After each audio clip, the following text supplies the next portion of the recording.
Waladil is ready, and here we go. We've got Nyctotraxians in hand already.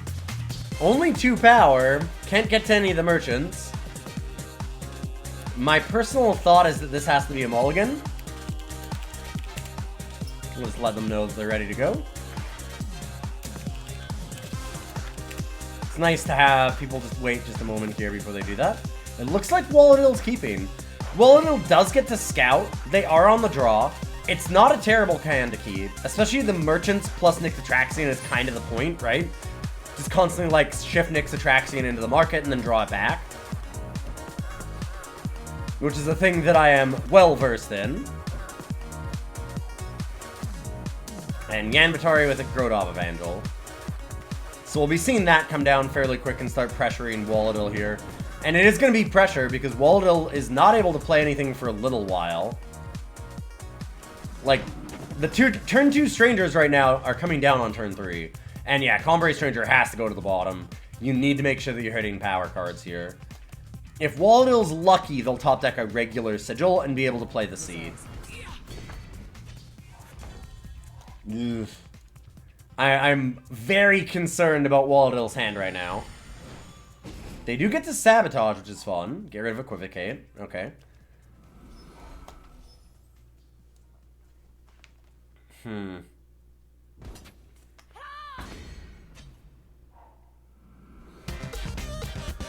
then Bizarre Trickster. Ooh, Bizarre Trickster's a nice one in this.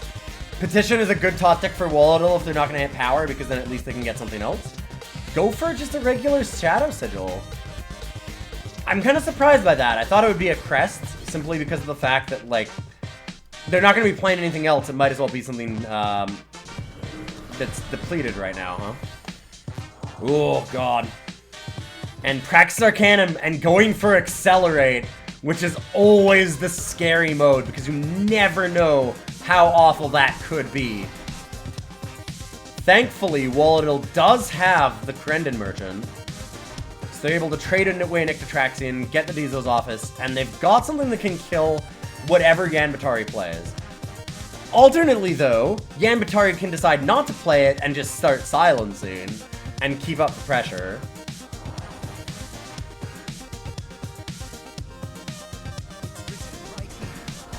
Okay, and it looks like they're not going to. Instead going with Spirit Ward Shaman and attacking the 2/6. If I'm Waladil, I don't know. I don't think you can trade this. None of these units have charge yet, so you know that Yanbetari has something better in hand. Waladil's gonna change the... Waladil's gonna disagree with me and decide to trade it, but I'd be very worried that Yanbetari needs to make that trade. I mean, it's a tough situation no matter what. And now Waladil has another really interesting moment here. Do you use Genev Merchant to trade away like another Nyctotraxian and get Crown? Do you wait and hold this Nyctotraxian because you need to start trading off your Nyctos back and forth to get the most value? I think you might do that. No, none of that's going to happen. We're just going to see Knight Chancellor Seraph come down.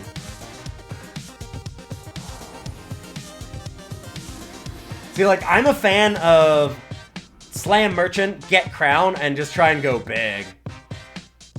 I'd probably trade away Back Alley Bouncer, because you want to be able to swap Nyctotraxian back and forth, and constantly get more and more power cards on it. Like, more and more powers on it. Oof. Yeah, Torgov is a problem. There's 5 cards in the Void right now. This will actually get another +3/+3 once they have 10. And in the meantime, it's just going to be a lot of value. See, now we're getting a Red Canyon Smuggler first, which I guess is a better blocker, and then we're just going to go for End of the Story. Oh, baby. Excuse me. That is gross. And with Spirit Ward getting the Aegis. The worst part is that Yanbetari is not able to play Curiox. Like, you actually want Yanbetari to play Curiox here. You got a double block, right? No? I think that you might wait another turn here before using the End of the Story. I want to see Crown. I really want to see Crown. We're just going to get Nikto. And seek answers, I imagine, for another power card, because we need it to play the end of the story.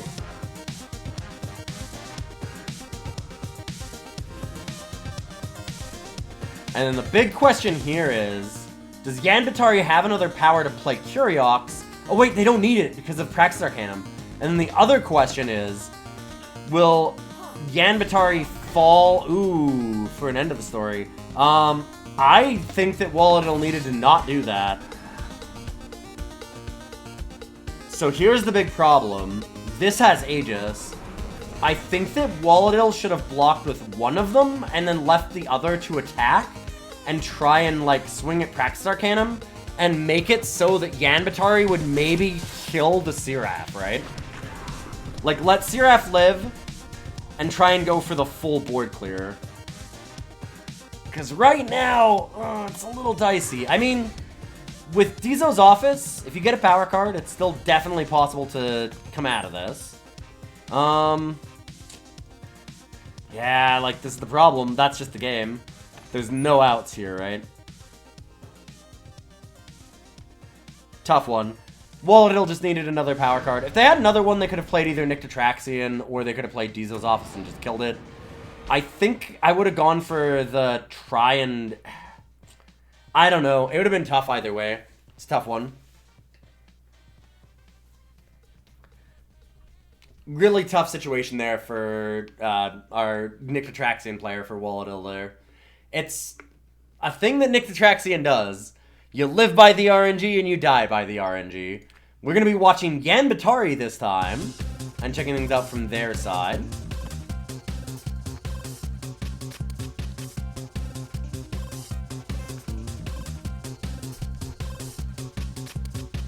Go for the Nikto Fate for the win. See what you get off of the Nikto. Yeah, that's another thing they could have done as the out, is play the Merchant, trade for Nikto again, and just see if they'd be able to hit, like, the nut thing for it, right? Desecrate or something. Actually have a chance of getting there. Alright, this hand looks awesome for Yan. When you're ready. Good luck.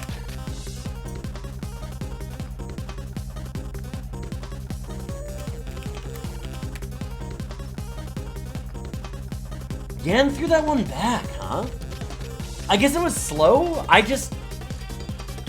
feel like this is a slower format, but I guess that it's also true, and Yanbetari might be realizing this and picking up on it right away, that Waladil's deck is slow, but once it gets to a certain point, it's insanely powerful. Like, if you can just keep on flipping Nyctotraxions in and out of the market, then you can do some very busted stuff. And Yan might be recognizing that they need to be the one that's proactive here and keep a hand that's a little bit more low to the ground. I like Waladil with 2 Nyctotraxions at the start again, so we've got some spice over there from Waladil. Who knows what it could be? And in the market, there's Quicksilver Mirror and Crown of Possibilities. Quicksilver Mirror being a really big part of an early win by Yanbetari. Oh, sorry, I'll turn down the music too. I had forgotten that I had it on. We were gonna have no music for these, actually. So I apologize for some music in the middle of that. And I love that they went immediately for Crown. I mean, there's not really much else that you could get. Quicksilver Mirror is more powerful than Crown, but also a lot more expensive. Oh, baby. Waladil should also go for Crown here. Unfortunately, and I'm really sad about this, this junction is going to pick up the Crown if Waladil grabs it. I would like to see that as the answer from Waladil. It would make a lot of sense, and I think it's the right play. And I think that Yan... They probably wait so they can Waystone Fragment and just try and have some blockers here. They might just go for the Reliquary Raider. That would be a perfectly serviceable answer as well. It's going to be a tough one, though. Like, it's a pretty even choice here, I think, between the two of them. And you don't unstable form anything. I think you just leave it. Yep.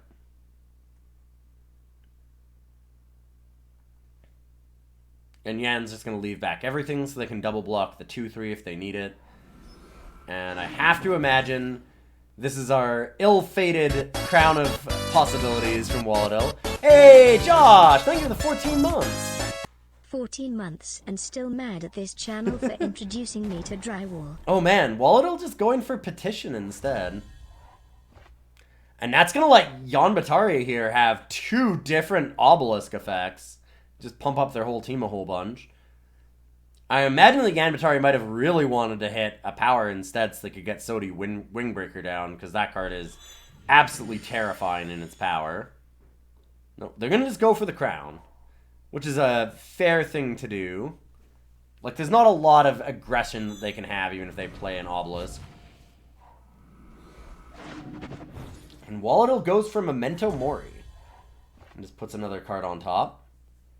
They're up to the point where they can just hard cast Nyctotraxion next turn, almost for sure. Which has got to be a bit of a problem for Yanbetari here. Even Sodi doesn't pick up Nyctotraxion. Easy double block from Waladil. Don't want to let that stay around. And a good attack by Yanbetari too, though, because Yan wants to be able to get this Reliquary Raider in. And Waladil's not going to expect that it gets even larger next turn, right? That it's going to be a 3-5. So you're just hoping that that's the thing. Oh, baby! Both people can play Curioxes when there's a Nikto. That is large and in charge. I imagine that we get an attack here, and then you just try and Sodi. I think that you attack with both, honestly. That would probably be my line, and then just hope to Sodi pick up Curiox, and maybe even hit in with the other one. They might not trade the other with the Wisp. So they might not change the 2-2 with your 2-2, and then you just try and pick up the Curiox here, because Curiox is huge. It's not... Like, its ultimate and stuff don't really matter right now, but at the same time, a 7-7 flyer is a 7-7 flyer. You need to get rid of that. Yan's carefully considering all these options, though. Because they've got a lot of things they can do. They can definitely just, like, disjunction the Memento Mori, stop Curiox from being as large, and maybe preventing a Nyctotraxion from coming down. I imagine that that's the thought process. It's a dicey play, because it does mean that if Nyctotraxion... Like, if they just draw power, Nyctotraxion's still on the table, right? 1 power card, Nikto's still alive. Alright, well, there we go. We're just going to go back into the market, get Nikto. I'm really sad that we haven't seen the Crown of Possibilities out of Waladil here. Because flipping these Niktos back and forth with the Crown would be so good. That being said, Waladil's doing really well currently. Now Yanbetari has it set up where they can use the Sodi and kill the Curiox, though. Which is the thought process behind that, I'm sure.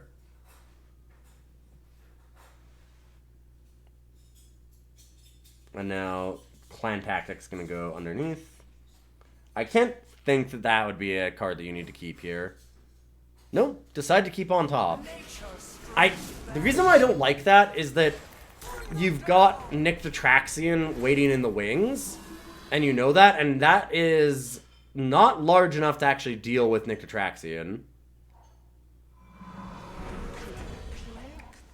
Yeah, like, this is the issue. You can unstable form Nikto, but giving an 8-drop to your opponent might have some really bad unintended consequences, so we'll see what happens.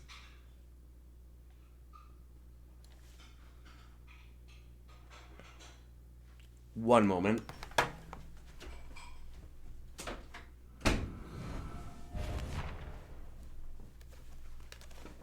Apologize for all the noise in the background. Ooh, and we are gonna decimate? That one's tricky. Hey, Squirrelute, thank you for the raid. I don't know about the... I do not know how much I like that decimate there when you have a Xenon Obelisk. This is gonna be interesting. So what we have going on is we have a tournament that is a hero tournament inside of Eternal that's all done by our community. So we've managed to get a bunch of people together from the community, and they're playing a bunch of different hero decks against each other. So it's a singleton format that we're just kind of using with the rules that we can inside of Eternal. And the way that we have a specific hero to go around is you have 4 of a specific copy. So we have Nyctotraxion versus Curiox. No Curioxes from Yanbetari yet, but we have gotten some Nyctos out of Waladil this game. Ooh, and an Echo Linrai Evangel, which, honestly, that's a pretty good hit here, because it does mean that 2 Linrais can come down, and then you've got a clan tactic, and you can trade one of those for the Nyctotraxion here. And we're going to have that go in at the Zoltar Arcanum. You might want to... Yeah, it might need to be more than that. You got to get really aggressive on this thing, or it'll take over a game fast.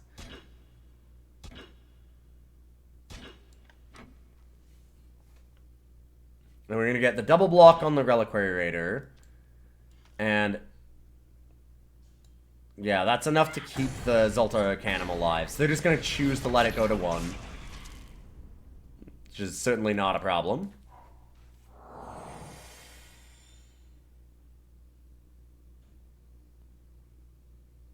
And Waladil might have another Nyctotraxion. They traded into the market, but they've been trading back and forth a couple times, and I can't remember if they got another Nycto back yet.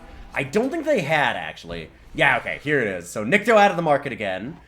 Second card that could be anything. Yanbetari is set up to kill the 1 Nycto, but there's just going to be another one right afterwards. Oh god, and now, well, Nycto goes back to the market, I'd think, and now we get the crown. Okay, finally. I think that's a little bit late. I really wanted to see that a lot earlier, because when you're switching Nyctos in and out of the market, like we said, just stacking abilities on it is amazing. And unfortunately, not really able to do that here from Waladil, but... maybe we'll see some of that now. This game's going to go a little bit long. Zoltar Arcanum's going to go away. The Big Pig got a Flying Warcry because of the inspiration from Temple Shihan, and then Warcry from the Crown of Possibilities. Waladil kind of needs to wipe the board here. But that's the thing that we know Waladil has. Like, Waladil does have board wipers in his market here. So he's got that end of the story. And might actually have gone for it. Oh. Trades for Dizo's office. Okay, there we go. And kills the flyer, I have to imagine. Since that's the card that can actually get in and kill the office. Don't want to let that live.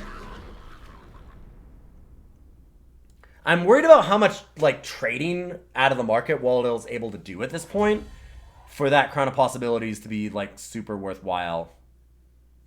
That's one of the things that scares me. Ooh, and now we go to 8, so all of these units just get larger and larger. We have a very nice Sodia on the battlefield.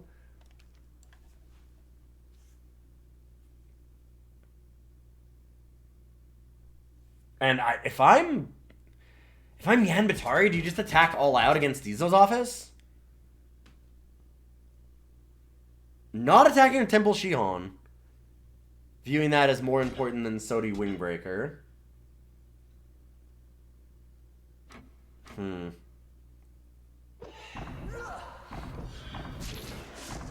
Waladil just not blocking with anything. Fair enough. I was thinking that there might have been a bunch of blocks just to kill Sodi. The fruits of paradise. Alright, now we see Nycto. With Bond, which is not super useful, unfortunately. One of the big questions is does Waladil have other ways to get more merchants back and keep doing this? Because Waladil has used a vast portion of their merchants. I mean, they've already used Ixton Merchant, East Annex Smuggler, so 2, 3, 4, 5, 6, 7? Like, 7 merchants already. That's a significant portion. And they're facing down this 9/9 Flying Warcry Surso. Yeah, this Smuggler doesn't have influence. Yeah, good catch. So that one was created. So that one got made off of the Nyctotraxion, which is really good for Waladil. But I don't know that it's good enough, is the problem. Because right now, Nycto is massively outclassed by this Cerso. This is doing a lot more work. Oh, and Equivocate. Ugh. That's extra nasty.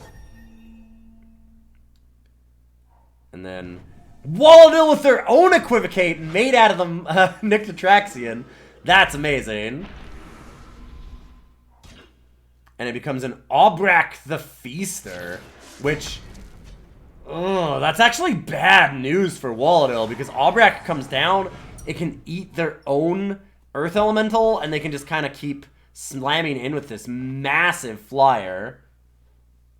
They've got enough units to be able to do that for some time. Alright, both Nyctotraxions come down. Which, yeah, feels like a necessary evil. It's really unfortunate because, again, you want to have them to be able to keep swapping them back and forth with merchants with the crown. And that's not really going to happen here. And Obrak's just going to kill a 4-4 for now. I kind of wanted to see it just eat the 5-5. So that way it was a 15-15 and it would kill in 2 turns. Because now it's a 3-turn kill. And I think if I'm Yanbetari, I make sure not to use this Equivocate until they go for the double block. So I probably just attack the 10-10. Nope, maybe not. Alright, fair enough. And then I would get Aurelian Merchant down. Because I would think that Waladil would be going for the double block. And you can go for maybe Passage of Eons here. I think that Passage of Eons is maybe the best card that you can get. Yeah. Just removing all of the different abilities from these, stopping them from having a flying blocker, getting rid of the crown. It does a lot of different things here. Waladil still attacking. It is putting Yanbetari very low. Does Waladil have a board wipe or something similar? Terror on the Mountain and a Sky Crag.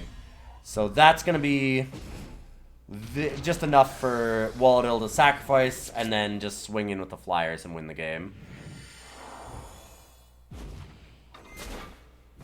So Yanbetari will take it down into close game. That Obrak was a very unfortunate Equivocate, but when you're equivocating something that's really large, a lot of the times it's going to be something else that's also quite large. Like, when you get up to, like, 5 and 6 drops, there's a lot of scary things that you can equivocate into, and sometimes that's just what happens. So it looks like we're going to be having Yanbetari moving on, and Waladil will be our first elimination from the tournament. We have an earlier round that still needs to be done, but we're doing these a little bit out of order, just kind of when people are available to do them. So Yanbetari goes ahead. Unfortunately, Nyctotraxion destroyed. But I really do salute you for bringing that to our tournament, Waladil. That was fantastic. Thank you very much for doing that. And I really appreciate everybody who's been sending in these decks and playing in this tournament. It's a lot of fun.